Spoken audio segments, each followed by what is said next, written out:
Obrigado, Pedro. Toda vez que eu venho aqui, tem momentos memoráveis. Hoje eu vi o Pedro dançar. Que isso? Foi espetacular. Foi algo inesquecível. Fiquei muito feliz com essa bênção que Deus me deu. Irmãos, antes de iniciarmos a iniciação da palavra, vamos orar. Senhor, nós nos colocamos na Tua presença nesta noite. Nos achegamos, Senhor, diante do Teu trono, da onde sai todo o comando, toda a autoridade sobre tudo aquilo que se passa na face da terra. Não há absolutamente nada, Deus, que suceda em nossas vidas, que suceda no mundo, no meio desse caos pelo qual o mundo passa, que fuja aos Teus olhos. Tu conheces, Deus, cada necessidade de cada pessoa. Tu conheces, Deus, o mais íntimo do nosso ser. Tu conheces, Senhor, o coração e o segredo de cada ser humano que está agora respirando, vivo na face da terra. Tu és um Deus soberano. Tu és o Rei de todo o universo. E é a Ti que nós nos achegamos. Amém. Nós não estamos aqui celebrando um rito, um ato religioso. Nós estamos celebrando o nome daquele que tem um nome que se nomeia no céu, na terra, embaixo da terra. Nós estamos aqui no nome de Jesus. Amém. O nome sobre o qual todo principado, toda potestade se sujeita. O nome ao qual todo líder, todo governo, todo império deste mundo também se sujeita. O nome ao qual nós nos sujeitamos. Por isso nós te pedimos, Deus, que Tu olhes por nós, olhes para nós nesta noite. Que Tu olhes, Deus, para cada coração aqui presente. Preenche cada alma com a Tua palavra, que é verdade. Leva as nossas mentes e os nossos corações cativos, presos à Tua presença, para que nós não venhamos a nos distrair com nada a não ser a Tua palavra. Que nós estejamos focados na Tua palavra e nós te pedimos, Santo Espírito, trabalha neste ambiente, trabalha em nós, trabalha em nossos corações, trabalha na vida das crianças que estão aqui ao lado. Nós te pedimos, Senhor, que apenas e somente o nome de Jesus seja exaltado nesta noite. Amém. Este culto é para Ti, Jesus, por isso toma ele nas Tuas mãos. Esse culto é para a exaltação do Teu nome. Tu és o único que merece ser honrado, idolatrado, adorado. Tu és o único que merece os nossos corações, porque Tu foste o único capaz de morrer por toda a humanidade. Somente Tu foste achado digno, Jesus, de ser pregado naquela cruz, a tal ponto que a morte não te pôde vencer, mas Tu ressuscitaste, estás vivo hoje. Amém. E através do Teu Espírito nós temos a Tua presença conosco. Glória a Deus. Por isso toma esta reunião, este momento nas Tuas mãos e ministra a Tua palavra ao Teu povo que aqui se reúne. No nome de Jesus. Amém. Amém. Muito bem, me alegro de estar de volta aqui. Já muitas vezes estive. Vejo também várias pessoas novas que antes eu não conhecia e não tinha visto nas outras ocasiões que eu aqui estive. Isso me alegra. É sinal de que há um dinamismo na igreja e que há sempre novidade no meio da congregação. Isto é muito importante. Outras vezes eu já tive a oportunidade de ministrar nesse culto que os jovens dirigem. E é um bocado desafiador, porque ao mesmo tempo em que é preciso trazer aqui uma palavra para a juventude, é também necessário alimentar a igreja, alimentar todas as faixas etárias com a verdade, com a palavra do Senhor. E eu vou trabalhar o chamado de um jovem, um profeta, que desenvolveu o seu ministério debaixo de muita pressão e opressão, debaixo de muitos desafios, e que se tornou um exemplo na história da igreja, na história do cristianismo e na narrativa bíblica, servindo este exemplo não apenas aos jovens, mas a toda pessoa, homem e mulher, idoso ou criança, não importa qual seja a sua faixa etária, um exemplo de serviço e de dedicação ao Senhor. Por isso eu convido vocês a abrirem as Bíblias ou acederem nos telemóveis no livro do profeta Jeremias, no capítulo 1. Enquanto o pessoal abre, Pedro, será que tem um copo de água? Se possível. Muito obrigado. Não, tranquilo, não se preocupe com isso. Está tudo bem. Diz assim, livro do profeta Jeremias. Eu não vou ler apenas este capítulo nesta noite, vou ler o capítulo 1 e depois o capítulo 23, mas para não avançar até o 23, obrigado, Pedro. Mas para não avançar já até o 23 e perder a conexão daquilo que eu quero falar, neste momento eu vou ler apenas o capítulo 1, versículo 4 em diante. Diz assim: a palavra do Senhor veio a mim, dizendo: antes de te formá-lo no ventre, eu te escolhi. Antes que tu nasceste, eu o separei e o designei profeta às nações. Mas eu disse: ah, soberano Senhor, eu não sei falar, pois ainda sou muito jovem. O Senhor, porém, me disse: não diga que é muito jovem. A todos a quem eu enviar, tu irás e dirás tudo aquilo que eu te ordenar. Não tenhas medo, pois eu estou contigo para protegê-lo, diz o Senhor. O Senhor estendeu a mão, tocou a minha boca e disse-me: agora ponho em tua boca as minhas palavras.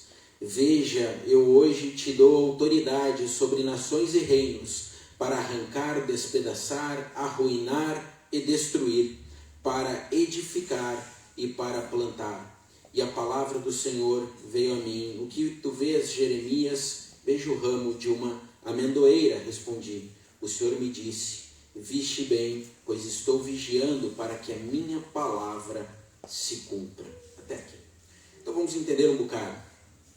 E para chegar nesse ponto do chamado do profeta Jeremias, deixe-me lembrá-los de uma trajetória, a trajetória de um povo para o qual o profeta Jeremias, na sua mocidade, alguns historiadores dizem que ele nem sequer ainda tinha completado os 17 anos para se apontar como um jovem. Alguns dizem que ele chegava a ter entre 13 ou 14 anos quando ele foi chamado e recebe essa palavra do Senhor.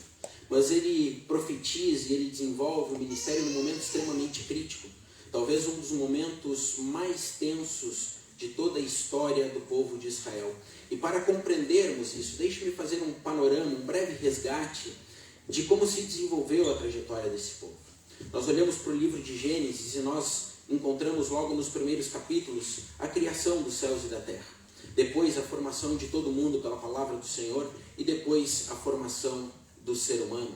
Deus, homem, cria e mulher e estabelece um propósito para cada um deles. Dessa descendência de homem e mulher, há uma geração que aparece lá no capítulo 4 do livro de Gênesis que abomina o Senhor. Uma geração que para de invocar o nome do Senhor, uma geração má, uma geração perversa que comete assassinatos e adultérios. No capítulo 5 do livro de Gênesis, aparece uma nova geração que agora passa a invocar o nome do Senhor. No finalzinho do capítulo 4, nós lemos que então voltou-se a invocar o nome do Senhor sobre a terra. E no capítulo 5 nós temos essa geração que volta a invocar o nome do Senhor. Mas essa geração que se prolifera, que cresce a partir do capítulo 5, não mantém por completo a integridade dos seus atos. Se relaciona com pessoas que não foram chamadas por Deus e que não adoram a Deus. E a partir dali nós vemos um proliferar dos seres humanos, da raça humana sobre a terra, militando entre dois polos, duas estruturas, duas condições ideológicas e religiosas e espirituais. Aqueles que buscam a Deus, aqueles que querem agradar a Deus, aqueles que desejam de todo o coração servir a Deus e aqueles que não desejam. E durante toda a trajetória bíblica e mais especificamente do livro de Gênesis, nós vemos esse embate presente. Um povo que Deus chama, um agrupamento de pessoas que o Senhor escolhe e confia a eles a revelação dos seus planos, do seu caráter, da sua pessoa e dos seus propósitos. E um outro grupo que abomina esses ensinamentos de Deus. Essa trajetória vai se desenvolvendo ao longo do livro de Gênesis. Aí aparece em determinado momento um homem chamado Éber, cujos descendentes são os hebreus, da onde vem Abraão. Abraão se casa com uma mulher, Sara. Deus faz a eles promessa. Sara não confia inteiramente nas promessas de Deus e entrega para Abraão uma das suas servas para que ele tenha filho com ela. Abraão recebe uma revelação.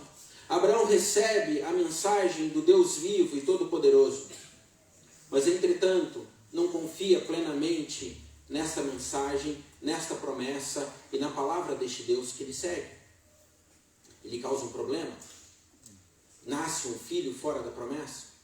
Há problemas em casa e eles tentam remediar o problema com outro problema. Despedem a mãe do menino e o menino. Um ato realmente de crueldade, mas um ato também necessário para que aquela promessa se cumprisse. E aí nós vemos um problema aqui. A promessa de Deus que é confiada a nós deve ser perseguida por nós com inteireza de coração, de maneira estrita na sua palavra e não com arranjos humanos. Aquilo que nós vemos entre Agar e Sara e o seu filho Ismael, é verdade que é um ato cruel, mas era um ato necessário. Só que veja que isso não seria necessário despedir a sua serva com seu filho no deserto, se Abraão e Sara tivessem se mantido fiéis àquilo que Deus disse a eles. O arranjo humano não era necessário, mas eles tentaram intervir, eles tentaram dar um jeito naquilo que Deus havia dito e causaram um problema. E nós começamos a ver que este problema não foi o único problema. Em certo momento, quando Abraão passa pela terra do Egito, o rei do Egito se interessa por Sara, a esposa dele. E ele não diz que ela é a esposa dele, com medo de que o rei o matasse e tomasse ela. Diz antes que era sua irmã. E o rei toma Sara para si. Mas Deus não permite que ele toque nela. Abraão que tinha promessa, Abraão que tinha revelação do Deus vivo, o Deus todo-poderoso, o Criador dos céus e da terra, fraqueja várias vezes, entrega sua mulher para o inimigo, coabita com a serva da mulher para ter um filho que Deus não havia prometido. Nós vemos que esse mesmo comportamento se repete em Isaac, um comportamento errante, desviante, apesar de que ele tenha recebido as promessas, a revelação, a orientação, a instrução do Deus vivo e verdadeiro, todo-poderoso. Depois, há uma terceira geração, Jacó, que comete incontáveis erros. A Bíblia não oculta esses erros, ela não faz questão de ocultar. Os tolos, aqueles que não entendem a palavra de Deus, olham para os erros relatados na Bíblia e diz: veja a integridade, veja a ética, veja a moralidade desses homens que aparecem na Bíblia. Como eu posso crer nesse livro? Justamente a Bíblia faz questão de mostrar os erros destes homens para revelar a toda a humanidade que não existe ninguém perfeito a não ser Jesus Cristo. A revelação dos erros e das falhas dos personagens e dos protagonistas não desmerece a palavra de Deus, muito pelo contrário. Ela engrandece o Filho, Jesus, o único que viveu sobre a face da terra e foi perfeito em tudo que fez. E esses erros, essas quedas, são recorrentes e frequentes ao longo do livro de Gênesis, onde nós temos toda a revelação da constituição de um povo que Deus chama para si. Um povo a quem Deus confia a sua palavra, a sua revelação. Apesar de ter provas, apesar de ver milagres, apesar de ver a mão poderosa do Senhor agindo através deles, livrando eles dos seus inimigos e operando grandes milagres, eles ainda continuam obstinados no caminho do erro. Cometem incontáveis erros, inúmeras falhas. E ali nós identificamos, nós percebemos algo que é espetacular e que chega até nós nos dias de hoje, a misericórdia do Deus vivo. Deus fala com Abraão, Deus fala com Isaac, Deus fala com Jacó, Deus fala com seus filhos, Deus fala com aqueles que formaram as 12 tribos de Israel, Deus fala com toda a gente, Deus se revela, Deus se achega a eles e mostra a sua grandeza, o seu poder e a sua santidade. E eles de maneira obstinada continuam andando em caminhos tortuosos, caminhos errados, praticando idolatria e o engano. Mas eles não morrem, eles não são condenados, porque a misericórdia de Deus chega até eles, os perdoa e os restaura continuamente. E depois nós vamos vendo o desenrolar desse povo ao longo do livro de Êxodo, ao longo do Pentateuco, ao longo do livro de Josué, ao longo dos livros históricos. Um povo que recebe a revelação, o entendimento da verdade, as leis de Deus para a boa vida do ser humano sobre a face da terra. Compreende o que é a justiça de Deus, mas também o seu juízo. Compreende o que é a condenação, mas também o perdão. O único povo na face da terra que tem esse entendimento. Os medianitas não percebiam isso. Os filisteus não percebiam isso. Os heteus não percebiam isso. Os jebuseus não percebiam isso. Ninguém percebia. Mas o povo escolhido por Deus, Israel, percebia isso. Ele tinha compreensão da verdade. Ele tinha conhecimento da verdade. E isso foi entregue a eles. Muitas vezes nós olhamos para os dias de hoje e dizemos assim, é verdade, eu compreendo os planos de Deus para a minha vida. Eu compreendo a revelação da vontade do Senhor para aquele que o segue. Eu sei, eu entendo por que eu estou nesse mundo. Eu entendo qual é o meu propósito, a minha missão. Eu sei para onde eu vou. Eu entendo isso tudo. Mas é muito difícil viver a fé cristã. Porque o mundo todo, 8 bilhões de pessoas na face da terra, pelo menos 5 bilhões não está nem um pouco preocupado com a mensagem do Evangelho. Então nós somos a minoria e nós temos que lidar com essa oposição toda. Agora me diga uma coisa, por acaso essa oposição, essa confrontação que nós enfrentamos foi diferente na constituição desse povo, sobre o qual eu estou a falar? Obviamente que não. Imagina eles entrando na terra de Canaã, e aí param aquelas tribos todas em Canaã e perguntam, quem é essa malta aí? São os doidos. Por quê? Eles dizem que só existe um único Deus. Nenhum povo antigo, nenhum sequer acreditava num Deus único. Todos eram politeístas, todos eram pagãos, todos eram idólatras. Eles olhavam e diziam, fogo, sério, eles acreditam que só há um Deus, são muito doidos. Mas deixa eu te falar, tem mais. O quê? Esse Deus é invisível, não há imagem, não tem escultura, não tem nada que represente ele. Como assim? É impossível. Não existe um Deus que não seja representado pelas mãos humanas, que não seja feito de obras das mãos humanas. Sim, é nisso que eles creem. Era o único povo, era o único grupo de pessoas na face da terra, em todo o mundo daquele período, que acreditava num Deus único, Criador dos céus e da terra, que não era visível aos olhos humanos e que não precisava de representação física, de imagens, de esculturas para ser adorado. Era um movimento completamente contracultural. Não é diferente daquilo que nós vivemos hoje. Mas esse povo persiste apesar dos seus erros. Não é diferente daquilo que nós vivemos hoje como igreja. Nós erramos continuamente e o Senhor continua estendendo sobre nós a sua misericórdia. Nós não morremos e nós acordamos de manhã e hoje respiramos e hoje à noite estamos aqui vivos porque a misericórdia do Senhor chegou até nós. Essa história ela vai se repetindo ao longo das eras. Deus chama um grupo de pessoas, esse grupo de pessoas passa por uma sociedade, passa numa humanidade que despreza a verdade. Esse grupo de pessoas tem a consciência, a compreensão do propósito do Deus Criador para as suas vidas e ainda assim não consegue viver inteiramente esse propósito. Ainda assim erra, ainda assim falha, ainda assim obstinado nos desejos do seu próprio coração e se distancia dos planos de Deus muitas vezes, mas esse Deus não esquece o seu povo, esse Deus não esquece aqueles a quem Ele chamou.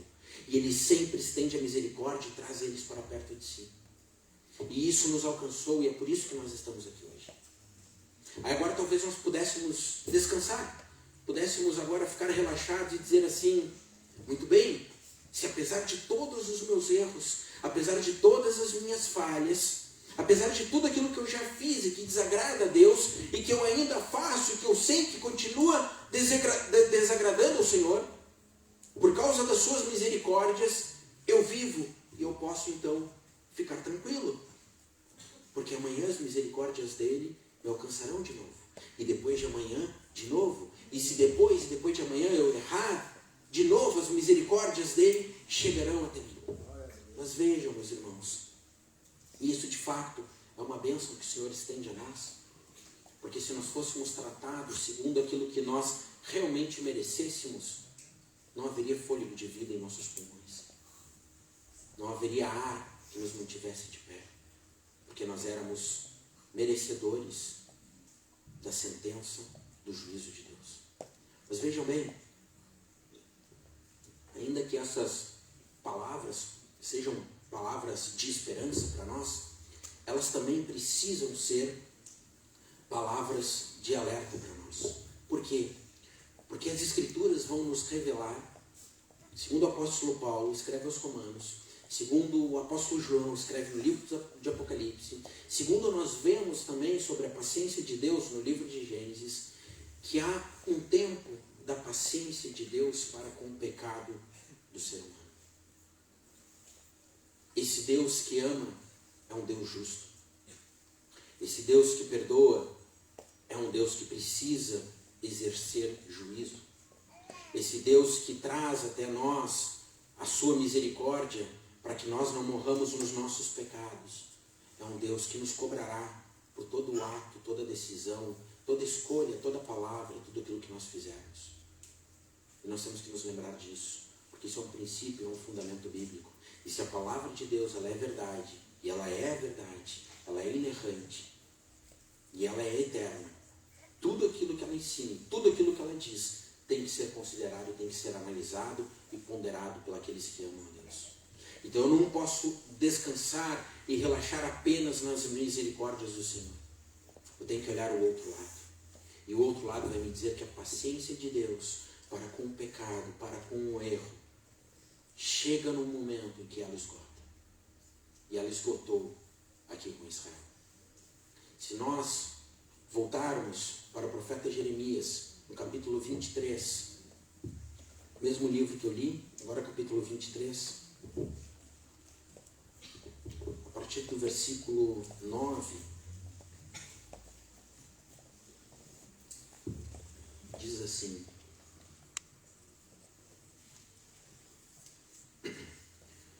livro do profeta Jeremias, capítulo 23, versículo 9. Acerca dos profetas, o meu coração está quebrantado dentro de mim. Todos os meus ossos estremecem. Sou como homem embriagado e como homem vencido pelo vinho, por causa do Senhor e por causa das suas santas palavras. Porque a terra está cheia de adúlteros e chora de maldição divina.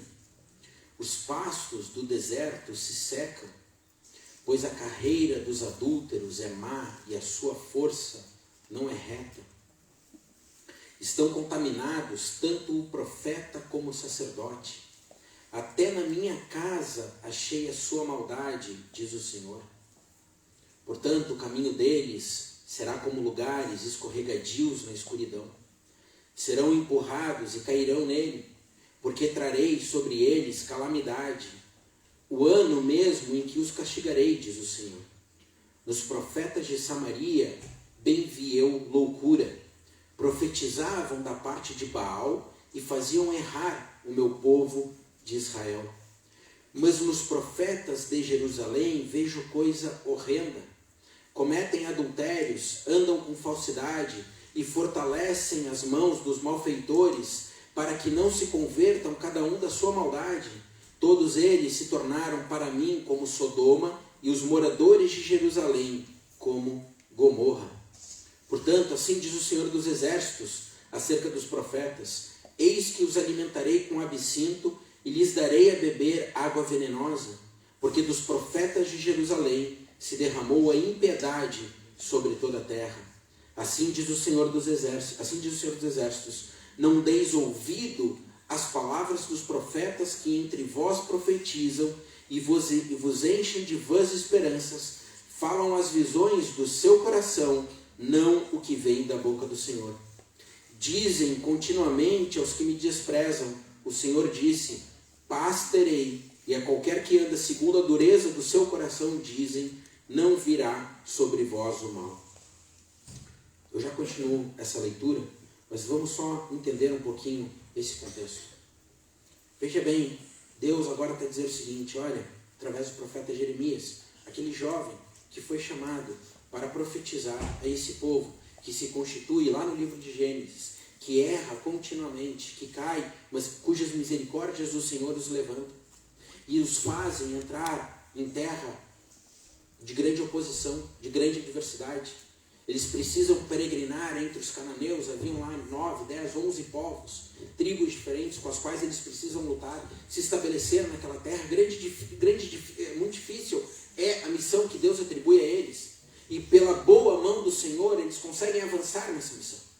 E eles realizam feitos grandiosos, estabelecendo-se como uma nação e como um povo num território que já estava ocupado. No meio de todo esse processo de conquistas, de lutas, de derrotas muitas vezes, a mão do Senhor é estendida sobre eles, perdoa eles e os levanta de volta.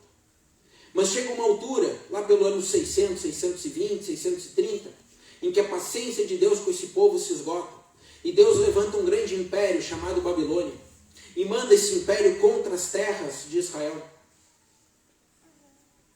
E a mensagem que Deus dá aos israelitas neste momento é: a minha paciência se esgotou.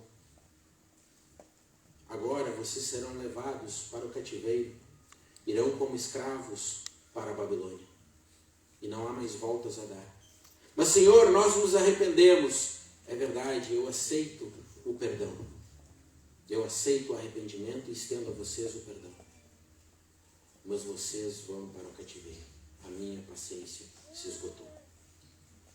E vejam que neste momento, um período de 3 deportações, 3 momentos em que os babilônicos cercam Jerusalém e deportam primeiramente as forças políticas, depois os nobres, e fica só o povo mais pobre na terra, no ano 586. Jeremias tem uma das missões mais duras de toda a Escritura Sagrada. Ele tem que anunciar para o povo a verdade de que eles iriam para o cativeiro justamente no reinado dos 2 últimos reis de Israel. E o povo, com seu coração obscurecido e obstinado por causa do seu pecado, não dava ouvidos a essa palavra. O povo não queria ir para o cativeiro e nem queria aceitar que esse era o juízo de Deus agora para eles, por causa da sucessão de pecados que eles haviam cometido. Então, neste mesmo momento em que Jeremias se levanta como um jovem e começa a anunciar: a paciência de Deus esgotou, agora vocês vão para o cativeiro, ficarão lá, arrependam-se para que depois o Senhor os traga de volta para a terra que Ele prometeu aos nossos pais. Aparecem outros pastores, outros profetas, outros homens dizendo assim: não se preocupem, não acontecerá nada. As misericórdias do Senhor se renovam a cada dia. Chegarão até nós como foi no passado e nós ficaremos nessa terra. E vejam que a palavra dele, justamente no versículo 17 é essa: dizem continuamente aos que me desprezam, o Senhor disse, paz terei. E a qualquer que anda segundo a dureza do seu coração, dizem, não virá mal sobre vós. Essa era a mensagem dos falsos profetas.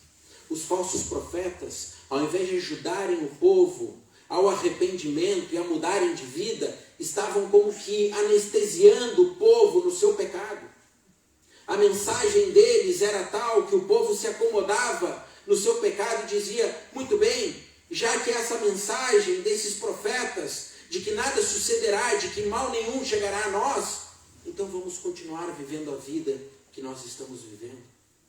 Vamos continuar vivendo a vida de pecados. Veja que do versículo 9 ao versículo 16, a condenação é o adultério, é a mão dos maus feitores, é aqueles que andam com falsidade, pessoas que praticavam o mal e que era a totalidade desse povo, que outrora conheceu Deus, que outrora entendeu os seus mandamentos, que outrora adorou a Ele de todo o seu coração, mas agora se entregava a todo tipo de pecado e abominação.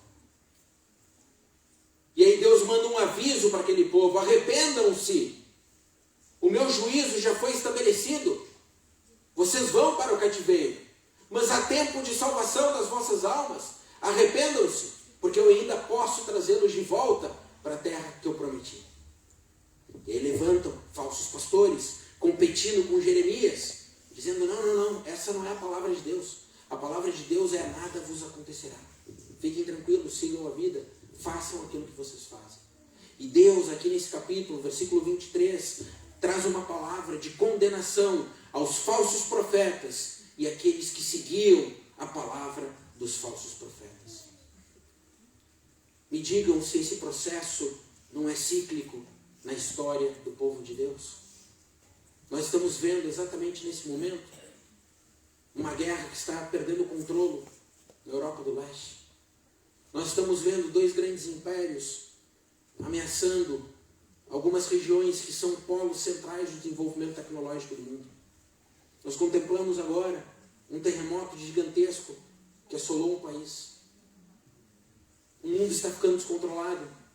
Movimentos radicais estão cada vez mais aparecendo. E o que a igreja está fazendo? A igreja vai na Primark. A igreja vai comer sushi. A igreja faz tudo aquilo que agrada e que apetece a ela, mas não se arrepende dos seus caminhos e da sua vida e do seu egoísmo. Pedro fez aqui uma convocação para a oferta missionária e para dízimos na igreja. Eu tenho certeza que muita gente não colocou dinheiro aqui, mas não se importa de meter lá no restaurante japonês, pagar 15 euros para comer peixe cru cheio de mercúrio, mas colocar dinheiro para mandar para a obra do Senhor, para fortalecer a pregação do Evangelho no mundo, não fazem. Eu vejo jovens que acham que comprar um livro de 20 euros que fala sobre Deus, um livro de teologia sistemática que ensina sobre a Bíblia, é muito dinheiro. Mas gastar 17, 18 euros com saldos em roupas não é muito dinheiro. Vale a pena. Os valores cristãos estão se perdendo. Os cristãos hoje praticam yoga. Basicamente, uma prática que supostamente está orientada pelo bem-estar, mas cuja origem é o espiritismo oriental. Os cristãos hoje fazem terapia constelação familiar, que está baseado nas práticas místicas dos Zulus, e acham que isso vai tratar a sua mente, o seu coração e as suas emoções. Os cristãos hoje estão vivendo tal como estava vivendo Israel nesse período. Ele está entregue às suas próprias práticas, aquilo que agrada o seu próprio coração. E quando Deus vem e diz, olha só, eu estou mandando sinais, tem um terremoto aqui perto, tem uma guerra aqui do outro lado, tem um império querendo dominar outro. Veja bem, algo vai acontecer. Arrependam-se enquanto há tempo, mudem de vida, amem a palavra do Senhor e busquem Ele de todo o coração. Mas não, vamos comprar, vamos gastar, vamos nos deleitar naquilo que chega às nossas mãos. A igreja, ela ouve o falso profeta, ela ouve aquele que aparece para ela e diz assim, ó, segue a vida, vive da maneira que tu achas que importa viver, não da maneira que Deus te chama, isto é, Deus te chama para uma vida de renúncia, para uma vida sacrificial, para que Cristo apareça e para que Cristo apareça ao mundo através de ti. Mas é difícil, não acho que isso seja engraçado, meu irmão, mas é difícil. Mas não foi difícil para aquele povo que entrou em Canaã. Não foi difícil para aquele povo que adentra no meio de um outro povo, pagão, idólatra, tem que dizer, existe um único Deus? Claro que foi, talvez muito mais do que é para nós hoje. Aquele povo que tem que cumprir a promessa do Senhor, que tem que obedecer a sua palavra. Eles não tinham a Bíblia nas mãos. O texto bíblico não tinha sido escrito ainda. Nós temos hoje 66 livros que nos revelam Deus, o seu caráter, a sua pessoa e os seus planos. Nós temos acesso à santa palavra de Deus na sua totalidade. Nós temos material que nos ajuda a entender e a compreender Deus. Nós temos conforto tecnológico, sanitário, de todas as formas. A única coisa que o Senhor chama a sua igreja é para se comprometer com Ele. Só isso. O resto todo Ele já fez ao longo da história. Mas aqueles povos, para quem agora Jeremias profetiza, aquela sociedade, ela não tem todos os benefícios e todos os recursos que nós temos. Ou eles vivem de maneira sacrificial pelo Senhor e para o Senhor, cumprindo os seus propósitos, ou eles sofreriam muito, de fato eles sofrem. Eles veem seus filhos serem escravizados, serem mortos, suas filhas serem entregues a casamentos forçados com povos que não pertenciam a eles. Eles veem desgraça diante dos seus olhos. Nós estamos contemplando, os nossos olhos estão contemplando desgraça no mundo. Não há absolutamente nada que sucede na face da terra que não haja um propósito eterno. E nós temos que nos lembrar que quando Jesus Cristo voltar, Ele volta para um propósito, com um propósito, para encontrar a sua noiva, a igreja. Então tudo que Deus permite acontecer na terra hoje, Ele permite acontecer para que a sua igreja esteja preparada quando Cristo voltar. Mas que igreja é essa que está preparada quando contempla a desgraça do mundo e está preocupada consigo mesmo? Que igreja é essa que vive anestesiada na mentira de falsas teologias, orientada pela centralidade do seu próprio coração e não por uma vida entregue a Cristo? Vejam bem, as pessoas gastam horas na frente do ecrã, mas não gastam meia hora lendo a palavra de Deus. A série do Netflix não é eterna, muito pelo contrário, na sua maioria das vezes ela é promíscua e te leva ao pecado. A palavra de Deus é eterna, transforma a tua alma, muda o teu coração e te prepara para o encontro com Cristo. Mas não, essa palavra não vale a pena ler. A palavra eterna não importa. Que anestesiamento é esse pelo qual a igreja passa? O que é que se passa com o coração daqueles que dizem que amam a Deus e que dizem que Deus é o único e verdadeiro Deus, Criador dos céus e da terra? Vejam bem, ainda há tempo. Deus ainda está estendendo as suas misericórdias sobre as nossas vidas. E essas misericórdias nos permitem estar aqui, falar livremente do Evangelho, falar livremente das Escrituras. Mas lembrem-se de que aquilo que ocorreu num processo cíclico ainda ocorre na face da terra. E chegarão tempos difíceis. Quem estará preparado? Tiago, na sua epístola, no capítulo 4, diz assim: atendei agora, vós que dizeis, hoje ou amanhã iremos para tal cidade, e lá passaremos um ano, e negociaremos e teremos lucros. Vós não sabeis o que sucederá amanhã? O que é a vossa vida? Sois apenas como neblina que aparece por um instante e logo se dissipa. Em vez disso, devias dizer, se o Senhor quiser, não só viveremos, como também faremos isso ou aquilo. Essa igreja, o corpo de Cristo, que diz render-se ao Senhor, segundo Tiago, na sua epístola, só pode, só deve agir e decidir de acordo com a orientação de Deus. Mas o que eu mais vejo são pessoas tomando decisões tal como Sara fez no passado, quando não recebeu uma resposta no tempo que ela queria e entregou a sua serva ao seu esposo, cometendo ali um grave problema na história, gravíssimo problema. Eu vejo a repetição desse comportamento na igreja. Pessoas cristãs que dizem serem seguidoras de Jesus, que amam a Cristo, decidem fazer aquilo que elas querem, no momento que elas querem, segundo a vontade e o desejo do seu coração. Mas Tiago diz: qual de vós dizeis, hoje ou amanhã eu vou para lá, para tal cidade, vou passar um ano? Está dizendo, o que é isso? Primeiro tu tem que se perguntar ao Senhor: Senhor, eu posso ir para tal cidade, eu posso ir para tal país, eu posso fazer tal coisa, eu posso empreender em tal ramo, eu posso avançar nessa direção? Porque se o Senhor quiser, nós não só viveremos, mas faremos isso ou aquilo, se Deus permitir. Quantas vezes nós consultamos a Deus? Falta de proximidade, de entrosamento, de envolvimento com a palavra de Deus. é uma das evidências de pessoas que decidem segundo o seu próprio coração. Porque quem se aproxima das Escrituras, quem lê a palavra de Deus, quem ama a palavra de Deus, quem medita na lei do Senhor e quem descansa nela, sabe que não pode fazer nada se Deus não permitir.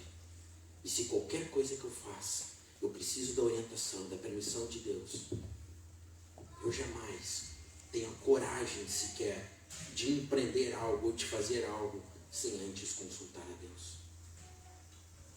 Eu vejo tanta gente caindo, literalmente se esborrachando no chão, porque decidiram por si só, sem pedir orientação do Senhor. Mateus capítulo 7 tem um dos textos mais duros que eu encontro no Novo Testamento. Nem todo que me diz Senhor, Senhor entrará no reino dos céus, mas aquele que faz a vontade do meu Pai que está nos céus. Para quem ele está falando essa mensagem? Ele não está falando essa mensagem para o mundo. Porque veja bem, ele vai dizer muito naquele dia, hão de dizer Senhor, Senhor, porventura não temos nós profetizado em teu nome? Quem profetiza no nome de Jesus? Aqueles que se nomeiam cristãos. Aqueles que se nomeiam cristãos. Os ateus não profetizam no nome de Jesus. Os gnósticos e agnósticos não profetizam no nome de Jesus. Mas aqueles que ouvem a palavra do Evangelho, da verdade e de vida, estes é que falam no nome do Senhor. Mas ele chega para estes, então, para nós, e diz, porventura nós não temos profetizado em teu nome não expelimos demônio, em teu nome não fizemos milagres, então lhe direi explicitamente, nunca vos conheci. Apartai-vos de mim os que praticam a iniquidade. Jesus olha para os nossos corações. Ele não olha para as nossas palavras. Ele não olha para as nossas atitudes apenas. Ele olha muito mais além disso. Ele olha para dentro de nós. Ele enxerga o nosso coração. Pode-se cantar, pode-se pregar, pode-se dançar, pode-se fazer muitas coisas, pode contribuir no reino, pode-se fazer grandes coisas. Mas se o teu coração não estiver voltado para Deus, tu nunca farás aquilo que Deus realmente te chamou para fazer. E tu viverás uma fé frustrada. Tu acredita em Deus. Tu sabe que existe só um Deus. Tu sabe que o caminho para Deus é Jesus. Mas nunca caminha com Ele. Nunca anda com Ele. Antes coloca os teus planos, os teus sonhos e a tua vida aonde tu queres e não aonde Ele quer que tu coloque o teu ser. Tu fazes aquilo que te agrada e não aquilo que agrada a Deus. Meus irmãos, chegará um tempo em que a paciência de Deus terá fim. Não porque Ele tem limite da sua paciência, mas porque sua palavra precisa se cumprir. E nós lemos isso em Apocalipse. Ele estende pacientemente as suas misericórdias até que chega um momento em que tudo isso precisa se cumprir. Haverá um momento de juízo também para nós, Igreja de Cristo. Estaremos nós preparados nesse dia? Como nós vamos responder a essa calamidade do mundo? Quem tem resposta? Deus. Quem tem solução? Jesus Cristo. Quem manifesta a resposta e a solução ao mundo perdido? O cristão. Mas para manifestar a resposta, a palavra de Deus tem que morar no seu coração. O cristão tem que ler a Bíblia todo dia. Todo dia. Não pode passar um dia. Tu não passas um dia sem respirar. Tu não passas um dia sem fazer tuas necessidades fisiológicas. Tu não passa um dia sem comer, a não ser no momento de jejum. Isso tudo consegues fazer. Tem algo que é muito mais importante do que isso tudo. A verdade espiritual e eterna que está na palavra. Ainda há tempo. As misericórdias do Senhor ainda estão sobre nós. Que nós sejamos prudentes e sábios para aproveitar esse momento que nós vivemos. Nos voltarmos para Deus. Nos entregarmos de todo o coração a Ele. nos arrependermos dos maus caminhos por onde andamos, das escolhas independentes que muitas vezes fazemos sem consultar a Deus, ainda há tempo para arrependimento. Ainda há tempo para sermos acolhidos pelo braço do Senhor, sermos transformados pelo seu Espírito. Amém. Vamos orar, depois eu passo ao Pedro. Pai, no nome de Jesus, nós te louvamos, Senhor. Te agradecemos porque Tu és um Deus bom, um Deus misericordioso. Tu és um Deus que perdoa. E nós sabemos, Deus, e reconhecemos que Tu és também, e Tu precisas ser, de acordo com a Tua palavra, um Deus justo. Nós sabemos, Deus, que hoje nós desfrutamos da Tua paciência, que nos alcança, apesar das nossas incontáveis falhas e da corrupção do nosso coração. Mas nós te pedimos, Deus, nós te pedimos pela Tua presença em nossas vidas. Uma presença santa, uma presença pura, uma presença transformadora, que mude os nossos caminhos, o rumo das nossas vidas, para que nós possamos nos achegar a Ti. Senhor, que nós não pratiquemos a fé cristã apenas de boca, apenas externamente, em obras vazias. Nós te pedimos, Deus, que o nosso coração seja tomado pela Tua presença, que o nosso coração seja tomado por tremor e temor à Tua palavra, que nós possamos, Deus, verdadeiramente nos rendermos a Ti, colocar nas Tuas mãos todos os nossos planos e sonhos, tudo aquilo que nós queremos fazer e almejamos fazer, porque a resposta certa para tudo aquilo que nós planeamos vem de Ti, vem do Teu coração, e nós queremos ser obedientes e obedientes até o fim. Ajuda-nos, Senhor, que a Tua misericórdia nos alcance mais uma vez nessa noite, que nós possamos iniciar o dia de amanhã, domingo, e essa semana toda refletindo na Tua palavra, meditando nas Escrituras Sagradas e tomando elas como fonte de vida para nós. Senhor, coloque em nosso interior um anseio, uma necessidade de Te buscar e de conhecer mais a Tua palavra. Não nos permitas, Deus, viver um mundo anestesiados para todo o mal e todos os eventos que sucedem. Não nos permita, Senhor, olhar com indiferença tudo aquilo que se passa ao nosso redor. Antes, Senhor, nos ajude, Deus, a olhar para a humanidade, para o caos que se passa e entendermos que Tu és a resposta. E desejarmos, Senhor, de todo o coração, expressarmos a resposta, levar a mensagem de salvação a este mundo que perece. Senhor, chama-nos e fortalece-nos, assim como Tu chamaste Jeremias, na sua mocidade, na sua juventude, ele se vendo incapaz de cumprir os Teus planos e propósitos. Tu dissestes, Deus, a ele, que o Teu braço estaria sobre ele, a Tua mão protegeria, e assim foi. Ajuda-nos, Senhor. Ajuda-nos a ter essa confiança. Confiar no Teu resguardo, na Tua proteção, na Tua salvação.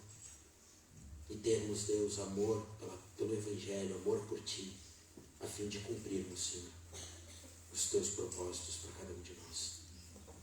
Em nome de Jesus. Amém. Pedro.